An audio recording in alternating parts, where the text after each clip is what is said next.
Good evening. Join us, if you dare, to partake in the University of Dubuque's fall theater production, An Evening with Edgar Allan Poe. The entire Fine and Performing Arts department rose from their slumber to bring this eerie collaboration from the haunted halls of our university to your undoubtedly safe and secure home. One might think that in this COVID-19 world in which we now find ourselves, that the arts, for the time being, are, well, dead. But since when have the departed ever played by the rules, So, as a memorial to the times, we bring these terrifying tales to you, surrounded by the sweet, sweet music of the night. You might want to keep a light on while you listen. After all, safety first, Have you ever sat alone at night in your study, thinking about times past? Have you ever fallen asleep at your desk and awakened to find a nightly visitor? No, I don't mean myself lurking around your attic. I speak of that cawing and crowing night bird who has been known to perch above the bedroom door of the unwary. Brian Ballmages does. Nevermore.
Our next selection was inspired by the master of the macabre himself, Edgar Allan Poe.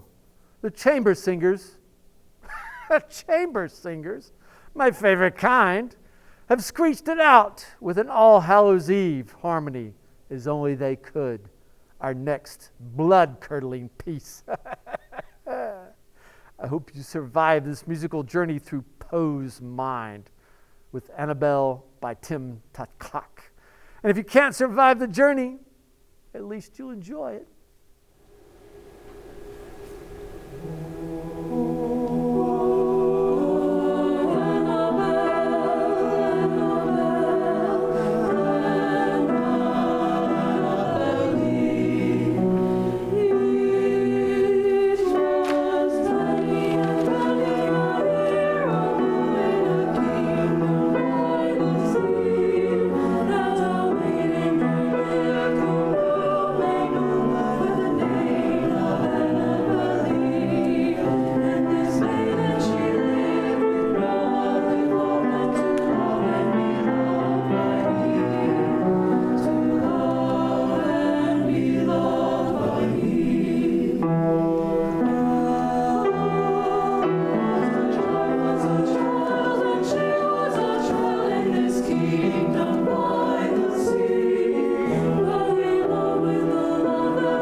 The next romp through the mausoleum of music will leave you tapping your feet. However, don't become too at ease, for that's when they strike. Just when you least expect it. Don't be afraid to look over your shoulder while your feet are tapping and your face is grinning, or you are dancing through the night. Those green and ghoulish goblins love a good dance. Black Magic Woman by Peter Green, arranged by John Barry.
faculty and staff at our ancient institution are not simply the voices you hear in your classrooms, as well as your nightmares. Theirs are the voices that will bring you this next terror, and I don't mean your midterm exams.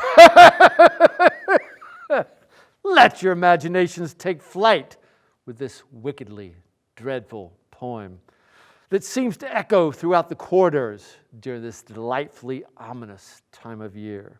Hark! Hear the Raven by Edgar Allan Poe. Once upon a midnight dreary, while I pondered weak and weary over many a quaint and curious volume of forgotten lore. While I nodded, nearly napping, suddenly there came a tapping, as of someone gently rapping at my chamber door. Distinctly I remember it was in the bleak December, and each separate dying ember wrought its ghost upon the floor. Eagerly I wished the morrow. Vainly I had sought to borrow from my books surcease of sorrow. Sorrow for the lost Lenore, for the rare and radiant maiden whom the angels name Lenore. Nameless here forevermore. And the silken, sad, uncertain rustling of each purple curtain thrilled me, filled me with fantastic terrors never felt before. So that now, to still the beating of my heart, I stood repeating, "'Tis some visitor entreating entrance at my chamber door. Some late visitor entreating entrance at my chamber door. This it is, and nothing more." Presently my soul grew stronger, hesitating then no longer. Sir, said I, or madam, truly your forgiveness I implore. But the fact is I was napping, and so gently you came rapping, and so faintly you came tapping at my chamber door, that I scarce was sure I heard you. Here I opened wide the door. Darkness there, and nothing more. Deep into that darkness peering, long I stood there, wondering, fearing, doubting, dreaming dreams no mortal ever dared to dream before. But the stillness was unbroken, and the stillness gave no token, and the only word there spoken was the whispered word. Lenore? This I whispered, and an echo murmured back the word. Lenore! Merely this, and nothing more. Back into my chamber turning, all my soul within me burning. Soon again I heard a tapping, somewhat louder than before. Surely, I said surely that is something at my window lattice. Let me see then what thereat is, and this mystery explore. Let my heart be still a moment, and this mystery explore. 'Tis the wind, and nothing more. Open here I flung the shutter, when, with many a flirt and flutter, in there stepped a stately raven of the saintly days of yore. Not the least obeisance made he, not a minute stopped or stayed he, but, with mine of lord or lady, perched above my chamber door, perched upon a bust of Pallas just above my chamber door, perched and sat, and nothing more. Then this ebony bird beguiling my sad fancy into smiling, by the grave and stern decorum of the countenance it wore. Though thy crest be shorn and shaven, thou, I said, art sure no craven, ghastly grim and ancient raven wandering from the nightly shore. Tell me what thy lordly name is on the night's plutonium shore. Quoth the Raven, nevermore. Much I marveled this ungainly fowl to hear discourse so plainly, though its answer little meaning, little relevancy bore, for we cannot help agreeing That no living human being ever yet was blessed with seeing bird above his chamber door, bird or beast upon the sculptured bust above his chamber door, with such a name as Nevermore. But the raven, sitting lonely on the placid bust, spoke only that one word, as if his soul in that one word he did outpour. Nothing farther than he uttered. Not a feather then he fluttered, till I scarcely more than muttered, other friends have flown before. On the morrow he will leave me, as my hopes have flown before. Then the bird said, nevermore. Startled at the stillness broken by reply so aptly spoken. Doubtless, said I, what it utters is its only stock and store, caught from some unhappy master, whom unmerciful disaster followed fast, and followed faster, till his songs one burden bore. Till the dirges of his hope that melancholy burden bore, of never, nevermore. But the raven still beguiling all my fancy into smiling, straight I wheeled a cushioned seat in front of bird and bust and door. Then, upon the velvet sinking, I betook myself to linking fancy unto fancy. Thinking what this ominous bird of yore, what this grim, ungainly, ghastly, gaunt, and ominous bird of yore meant in croaking, nevermore. This I sat engaged in guessing, but no syllable expressing, to the fowl whose fiery eyes now burned into my bosom's core. This and more I sat divining, with my head at ease reclining on the cushion's velvet lining that the lamplight gloated o'er.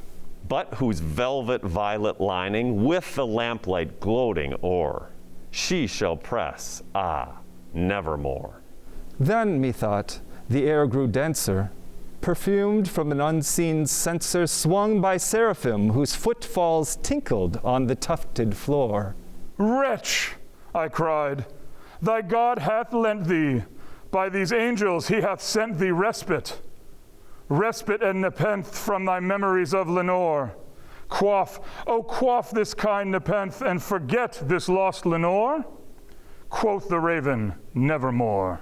Prophet, said I, thing of evil, prophet still if bird or devil, whether tempter sent or whether tempest tossed thee here ashore.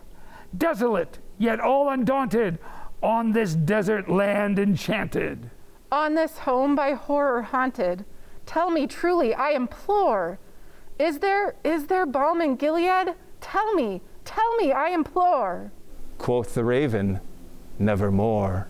Prophet, said I, thing of evil, prophet still, if bird or devil. By that heaven that bends above us, by that God we both adore, tell this soul with sorrow laden if, within the distant Aidenn, it shall clasp a sainted maiden whom the angels name Lenore, clasp a rare and radiant maiden whom the angels name Lenore. Quoth the raven, nevermore. Be that word our sign of parting. Bird or fiend, I shrieked, upstarting. Get thee back into the tempest and the night's Plutonian shore. Leave no black plum as a token of that lie thy soul hath spoken. Leave my loneliness unbroken. Quit the bust above my door. Take thy beak from out my heart, and take thy form from off my door. Quoth the raven, nevermore. And the raven, never flitting, still is sitting on the pallid bust of Pallas, just above my chamber door. And his eyes have all the seeming of a demon's that's been dreaming, and the lamplight o'er him streaming throws his shadow on the floor. And my soul from out that shadow that lies floating on the floor shall be lifted. Nevermore. Nevermore. Nevermore. Nevermore.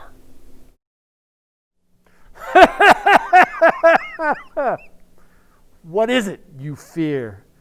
What is it that haunts your dreams as well as your waking hours? Whose is that dreadful voice that you flee from as the wind howls and the moon shines down upon you? What is it that you fear? The Cave You Fear by Michael Markowski. That's good.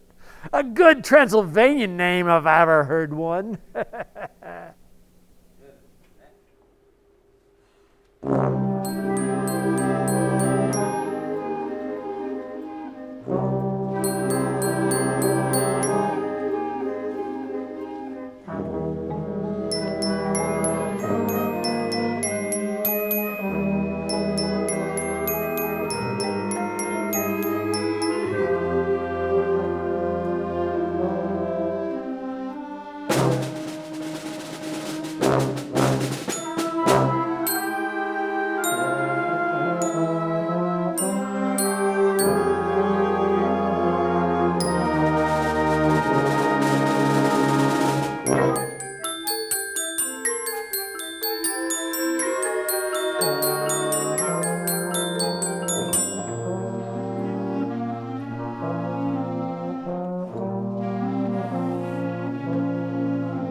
Perhaps, after all these scares and frights that you've had thus far, we should lighten the mood a bit, Enjoy this next piece and catch your breath while you can. Autumn Leaves by Joseph Kosma, arranged by Peter Blair.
concert choir has brought us a requiem.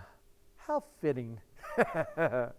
This eerie tune might be hauntingly familiar to some of you, but trust me, we will all be familiar with it in the end. Dies Irae from Requiem by Wolfgang Amadeus Mozart.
This next tale may come a bit too close to the mark for some of us this Halloween. Masks are everywhere, helping us, hiding us. After all, who truly knows what lies behind the mask in the faces you see walking down the halls, down the streets, in the aisle next to you? The revelers at this macabre masquerade frighteningly found that the fearful visage behind the mask was, well, let us see. The Mask of the Red Death by Edgar Allan Poe. The Red Death had long devastated the country.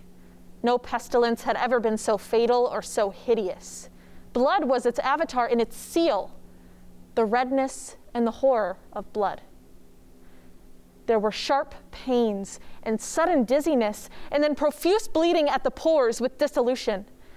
The scarlet stains upon the body, and especially upon the face of the victim, were the pest ban, which shut him out from the aid and from the sympathy of his fellow men.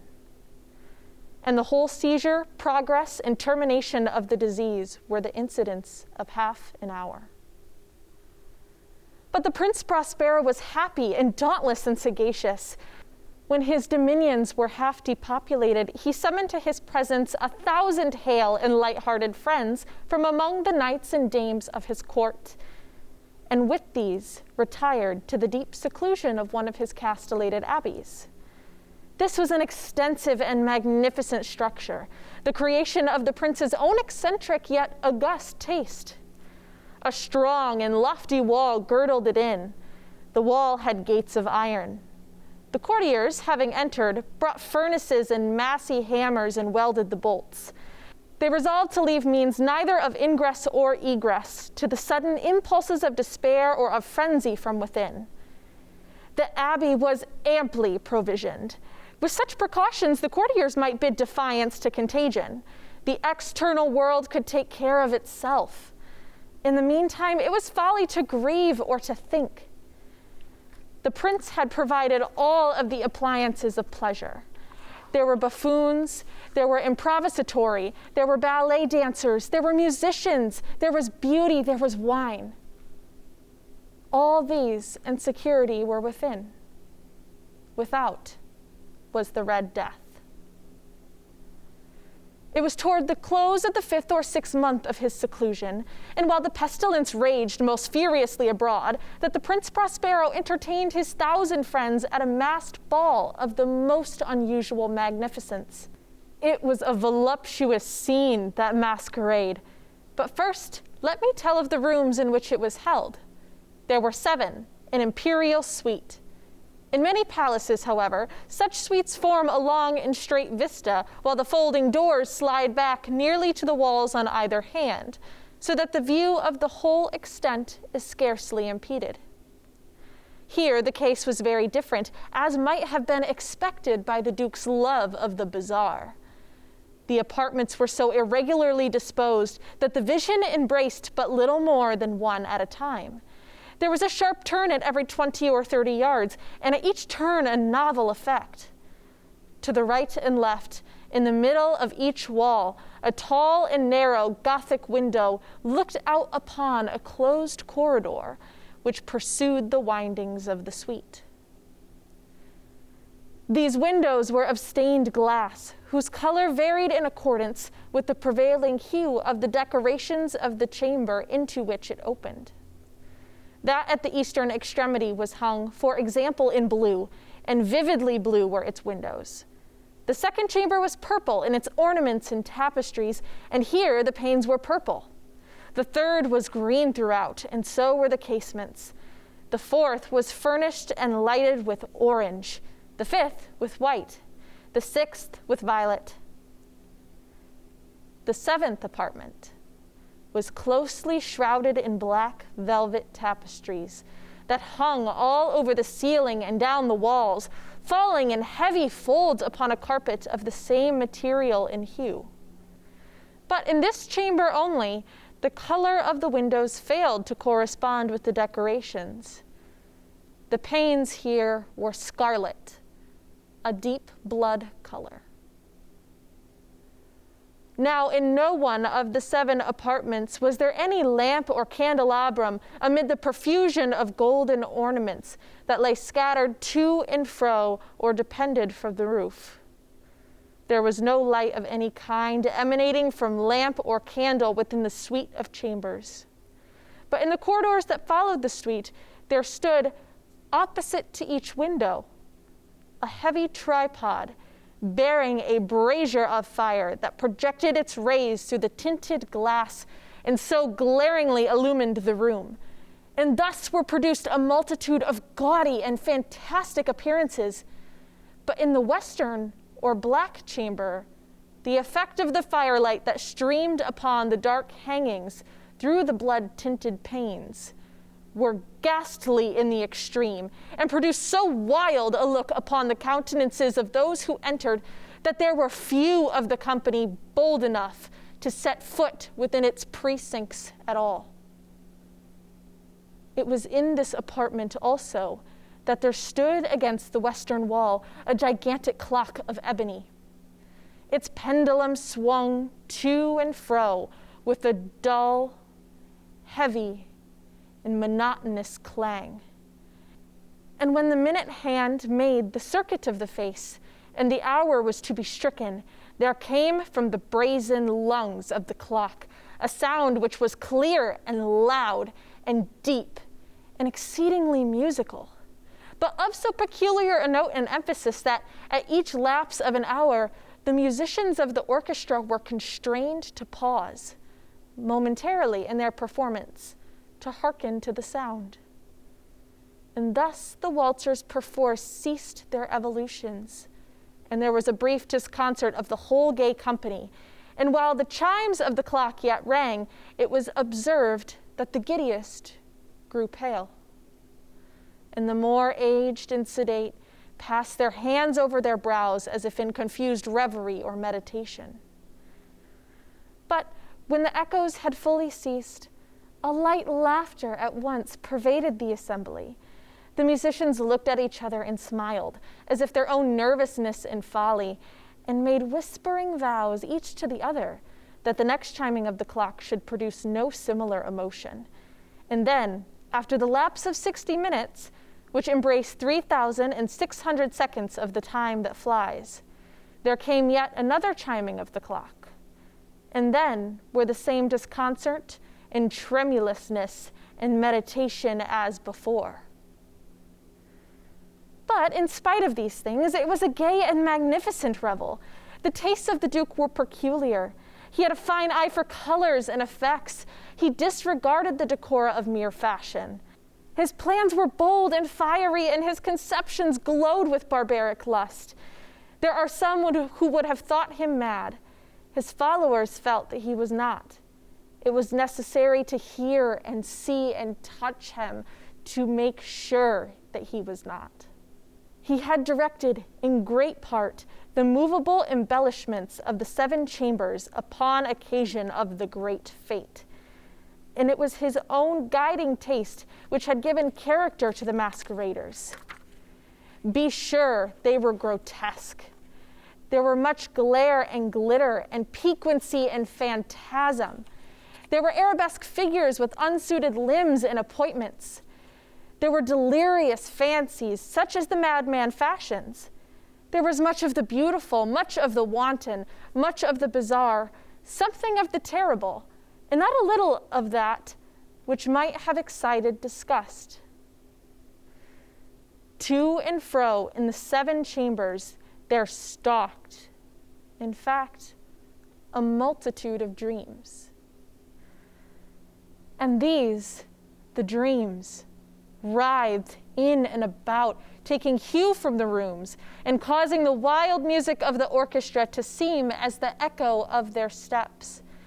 And anon, there strikes the ebony clock, which stands in the hall of the velvet. And then, for a moment, all is still, and all is silent, save the voice of the clock. The dreams are stiff frozen as they stand. But the echoes of the chime die away. They have endured but an instant, and a light half-subdued laughter floats after them as they depart. And now again the music swells, and the dreams live and writhe to and fro more merrily than ever, taking hue from the many-tinted windows through which stream the rays from the tripods. But to the chamber which lies most westwardly of the 7, there are now none of the maskers who venture, for the night is waning away, and there flows a ruddier light through the blood-colored panes, and the blackness of the sable drapery appalls. And to him whose foot falls upon the sable carpet, there comes from the near clock of ebony a muffled peal, more solemnly emphatic than any which reaches their ears who indulge in the more remote gaieties of the other apartments.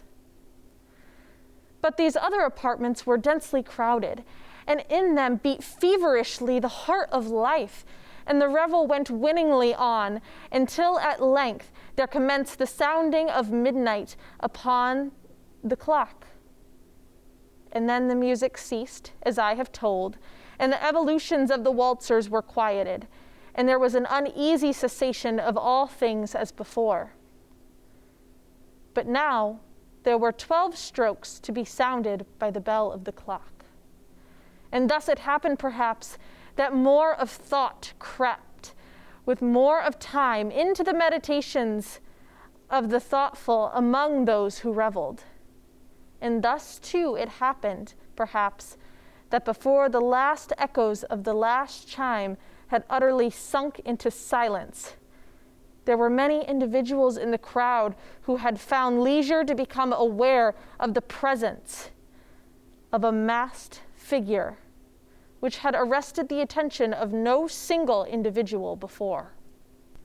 And the rumor of this new presence having spread itself whisperingly around, there arose at length from the whole company a buzz or murmur expressive of disapprobation and surprise, then finally of terror, of horror, and of disgust. In an assembly of phantasms such as I have painted, it may well be supposed that no ordinary appearance could have excited such sensation. In truth, the masquerade license of the night was nearly unlimited. But the figure in question had out-Heroded Herod, and gone beyond the bounds of even the prince's indefinite decorum. There are chords in the hearts of the most reckless which cannot be touched without emotion. Even with the utterly lost, to whom life and death are equally jests, there are matters of which no jest can be made. The whole company, indeed, seemed now deeply to feel that in the costume and bearing of the stranger neither wit nor propriety existed. The figure was tall and gaunt, enshrouded from head to foot in the habiliments of the grave. The mask which concealed the visage was made so neatly to resemble the countenance of a stiffened corpse that the closest scrutiny must have had difficulty in detecting the cheat. And yet, all this might have been endured, if not approved, by the mad revelers around. But the mummer had gone so far as to assume the type of the Red Death. His vesture was dabbled in blood, and his broad brow, with all the features of the face, was besprinkled with the scarlet horror. When the eyes of the Prince Prospero fell upon the spectral image, of which with a slow and solemn movement, as if more fully to sustain its role, stalked to and fro among the waltzers, he was seen to be convulsed in the first moment with a strong shudder, either of terror or distaste, but in the next, his brow reddened with rage. "Who dares," he demanded hoarsely of all the courtiers who stood near him, "who dares insult us with this blasphemous mockery? Seize him and unmask him, that we may know who we have to hang at the sunrise from the battlements." It was in the eastern or blue chamber which stood the Prince Prospero as he uttered these words. They rang throughout the 7 rooms loudly and clearly, for the prince was a bold and robust man, and the music had become hushed at the waving of his hand. It was in the blue room where stood the prince, with a group of pale courtiers by his side. At first, as he spoke, there was a slight rushing movement of this group in the direction of the intruder, who, at the moment, was also near at hand, and now with deliberate and stately step, made closer approach to the speaker. But from a certain nameless awe with which the mad assumptions of the mummer had inspired the whole party, there was found none who put forth a hand to seize him, so that, unimpeded, he passed within a yard of the prince's person.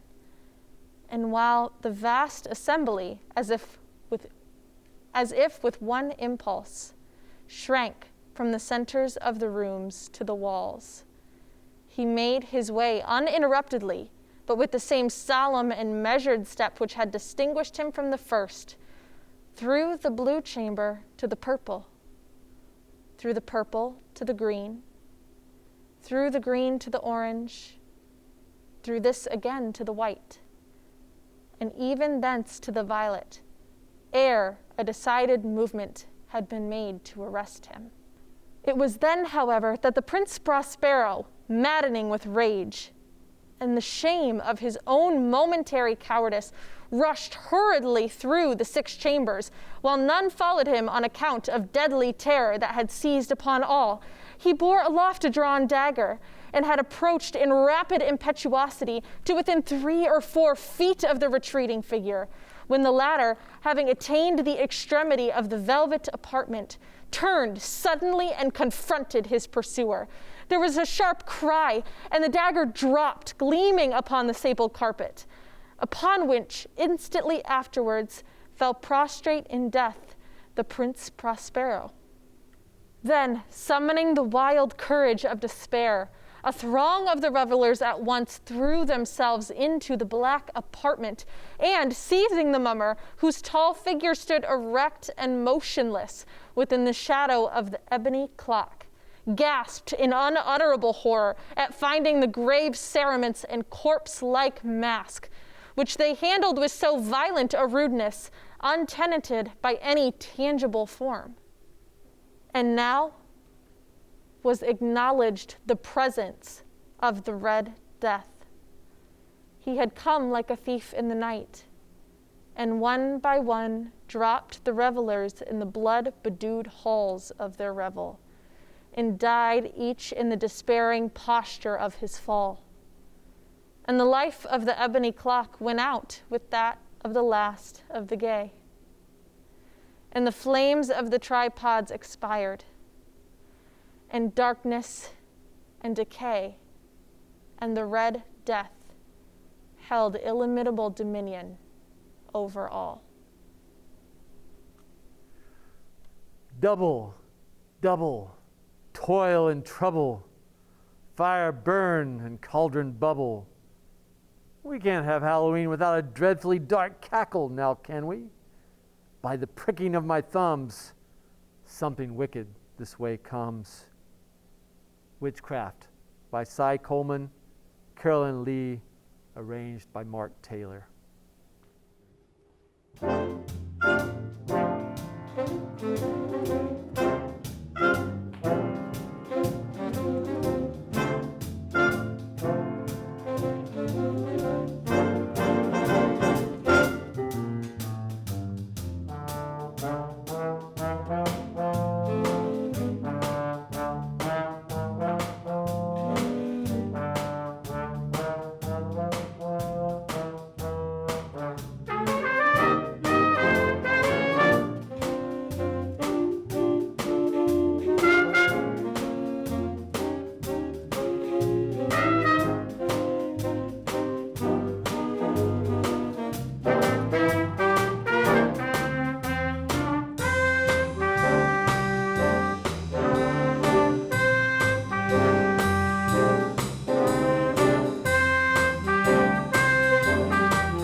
The children of the night. What sweet music they make. Let's sit back and relax.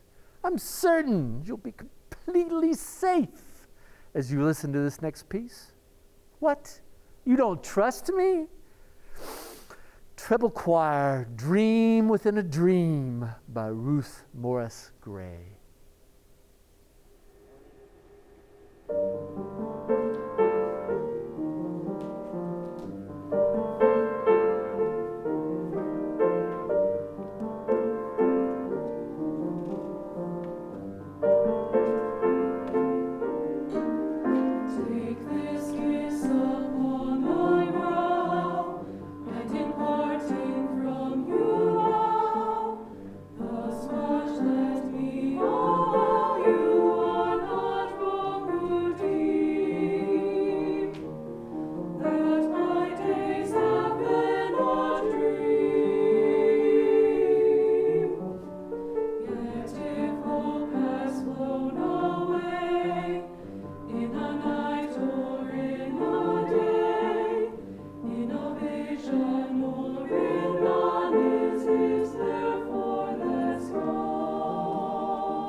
You are in for a treat tonight, my fiendish friends.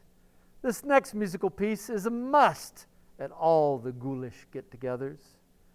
The creatures of the night simply could not stir if Night on Bald Mountain isn't played.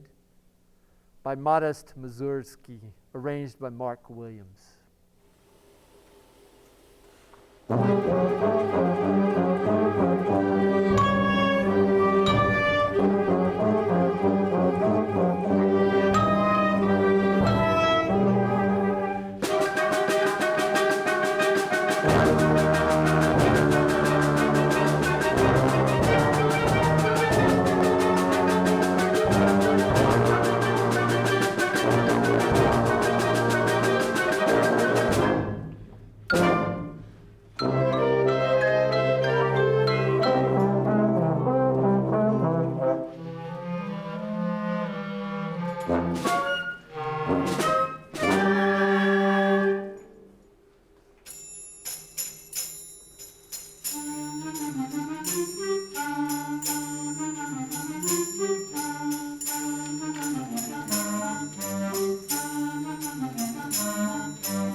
Your heart will beat in time with the terror that unfolds in our next ghastly selection.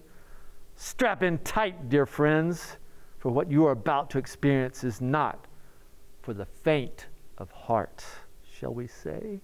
The Telltale Heart by Edgar Allan Poe. True. Nervous. Very, very dreadfully nervous I had been and am. But why will you say that I am mad? The disease had sharpened my senses, not destroyed, not dulled them. Above all was the sense of hearing acute. I heard all things in the heaven and in the earth. I heard many things in hell. How then am I mad? Hearken and observe how healthily, how calmly I can tell you the whole story. It is impossible to say how first the idea entered my brain, but once conceived, it haunted me day and night. Object there was none. Passion there was none. I loved the old man. He had never wronged me. He had never given me insult. For his gold I had no desire. I think it was his eye. Yes, it was this. One of his eyes resembled that of a vulture, a pale blue eye with a film over it. Whenever it fell upon me, my blood ran cold. And so by degrees, very gradually, I made up my mind to take the life of the old man, and thus rid myself of the eye forever. Now this is the point. You fancy me mad. Madmen know nothing. But you should have seen me. You should have seen how wisely I proceeded, with what caution, with what foresight, with what dissimulation I went to work. I was never kinder to the old man than during the whole week before I killed him. And every night, about midnight, I turned the latch of his door and opened it. Oh, so gently. And then, when I had made an opening sufficient for my head, I put in a dark lantern, all closed, that no light shone out. And then I thrust in my head. Oh, you would have laughed to see how cunningly I thrust it in. I moved it slowly, very, very slowly, so that I might not disturb the old man's sleep. It took me an hour to place my whole head within the opening, so far that I could see him as he lay upon his bed. Ha! Would a madman have been so wise as this? And then, when my head was well within the room, I undid the lantern cautiously, oh, so cautiously, for the hinges creaked. I undid it just so much that a single thin ray fell upon the vulture eye. And this I did for 7 long nights, every night just at midnight. But I found the eye always closed, and so it was impossible to do the work, for it was not the old man who vexed me, but his evil eye.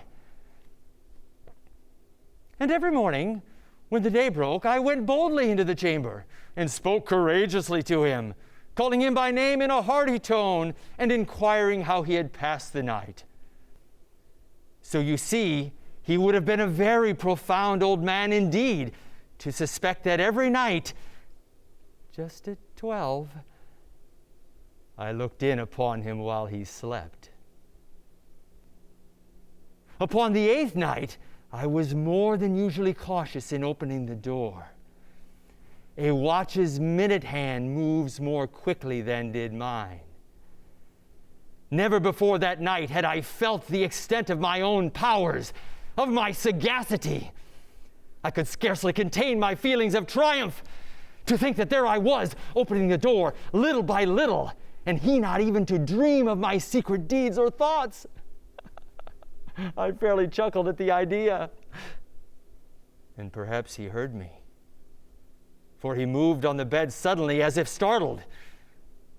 Now, you may think I drew back, but no. His room was as black as pitch with the thick darkness, for the shutters were close fastened through fear of robbers. And so I knew that he could not see the opening of the door. And I kept pushing it on steadily. I had my head in and was about to open the lantern when my thumb slipped upon the tin fastening, and the old man sprang up in bed, crying out, "Who's there?" I kept quite still and said nothing. For a whole hour I did not move a muscle. And in the meantime I did not hear him lie down. He was still sitting up in the bed listening, just as I have done, night after night. Presently, I heard a slight groan, and I knew it was the groan of mortal terror. It was not a groan of pain or of grief. Oh, no! It was the low, stifled sound that arises from the bottom of the soul when overcharged with awe. I knew that sound well.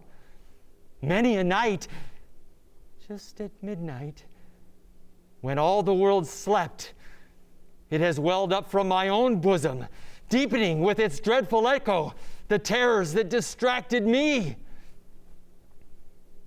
I say I knew it well. I knew what the old man felt and pitied him, although I chuckled at heart. I knew that he had been lying awake ever since the first slight noise when he had turned in the bed. His fears had been ever since growing upon him. He had been saying to himself, "It is nothing but the wind in the chimney. It is only a mouse crossing the floor." Or, "It is merely a cricket which has made a single chirp."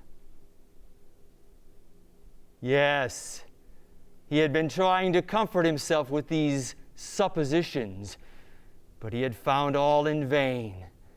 All in vain, because death, in approaching him, had stalked with his black shadow before him and enveloped the victim. And it was the mournful influence of the unperceived shadow that caused him to feel, although he neither saw nor heard, to feel the presence of my head within the room. When I had waited a long time, very patiently, without hearing him lie down, I resolved to open a little, a very, very little crevice in the lantern. So I opened it. You cannot imagine how stealthily, until at length a simple, dim ray, like the thread of a spider, shot from out the crevice and fell full upon the vulture eye. It was open. Wide, wide open. And I grew furious as I gazed upon it. I saw it with perfect distinctness, all a dull blue, with a hideous veil over it that chilled the very marrow in my bones. But I could see nothing else of the old man's face or person, for I had directed the ray, as if by instinct, precisely upon the damned spot. And now have I not told you that what you mistake for madness is but over-acuteness of the senses? Now, I say, there came to my ears a low, dull, quick sound, such as a watch makes when enveloped in cotton. I knew that sound well, too. It was the beating of the old man's heart, It increased my fury, as the beating of a drum stimulates the soldier into courage. But even yet I refrained and kept still. I scarcely breathed. I held the lantern motionless. I tried how steadily I could maintain the ray upon the eye. Meantime, the hellish tattoo of the heart increased. It grew quicker and quicker, and louder every instant. Oh, the old man's terror must have been extreme. It grew louder, I say louder at every moment. Do you mark me well? I have told you that I'm nervous, so I am. And now at the dead hour of the night, amid the dreadful silence of that old house, so strange a noise as this excited me to uncontrollable terror. Yet for some minutes longer I refrained and stood still. But the beating grew louder, and I thought the heart must burst, and now a new anxiety seized me. The sound would be heard by a neighbor. The old man's hour had come. With a loud yell, I threw open the lantern and leaped into the room. He shrieked once only. In an instant, I dragged him to the floor and pulled the heavy bed over him. I then smiled gaily to find the deed so far done. But for many minutes, the heart beat on with a muffled sound. This, however, did not vex me. It would not be heard through the wall. At length it ceased. The old man was dead. I removed the bed and examined the corpse. Yes, he was stone dead. I placed my hand upon the heart and held it there many minutes. There was no pulsation. He was stone dead. His eye would trouble me no more. If you still think me mad, you will think so no longer when I describe the wise precautions I took for the concealment of the body. The night waned, and I worked hastily, but in silence. First, I dismembered the corpse. I cut off the head and the arms and the legs. I then stood up 3 planks from the flooring of the chamber and deposited all between the scantlings. I then replaced the boards so cleverly, so cunningly, that no human eye, not even his, could have detected anything wrong. There was nothing to wash out, no stain of any kind, no blood spot, whatever. I had been too wary for that. A tub had caught all. Ha ha ha! When I had made an end of these labors, it was 4 o'clock, still dark as midnight.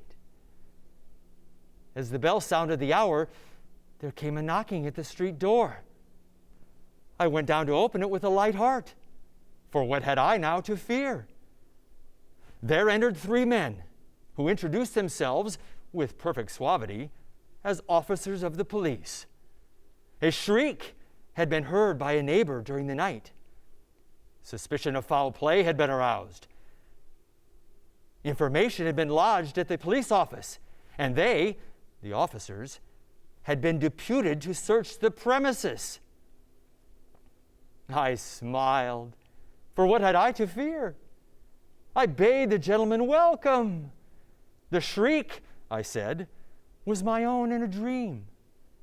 The old man, I mentioned, was absent in the country. I took my visitors all over the house. I bade them search well.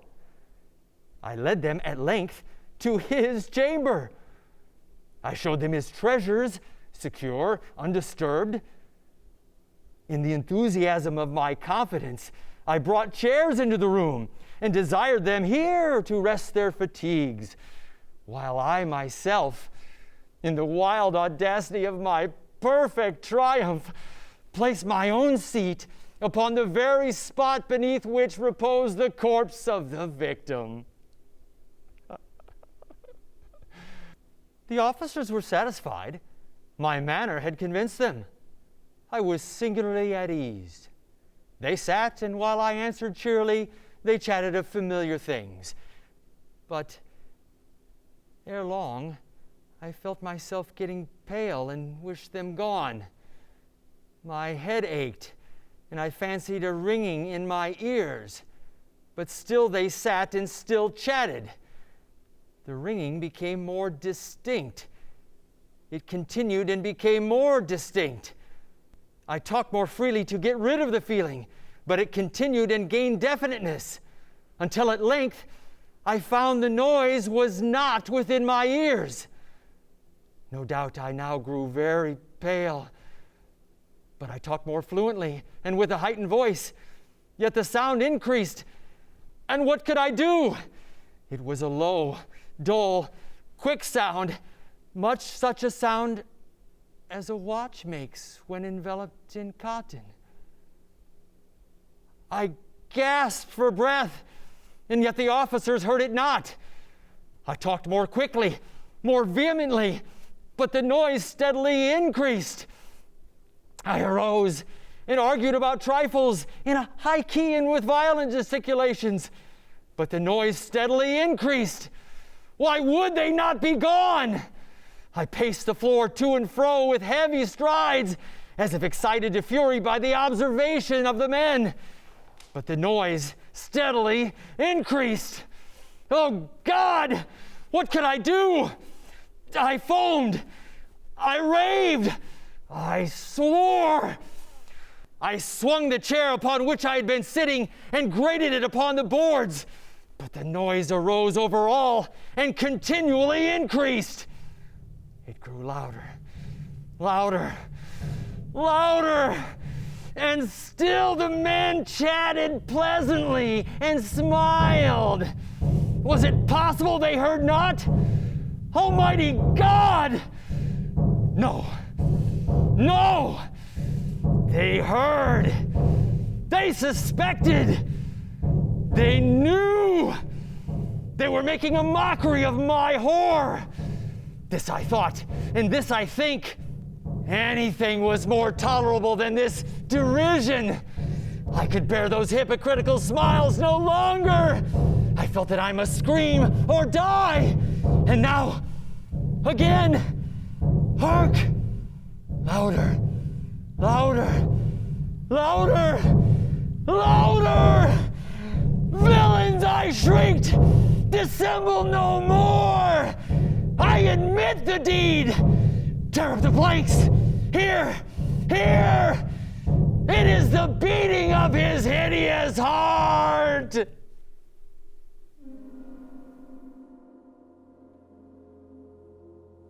Happy Halloween and stay safe.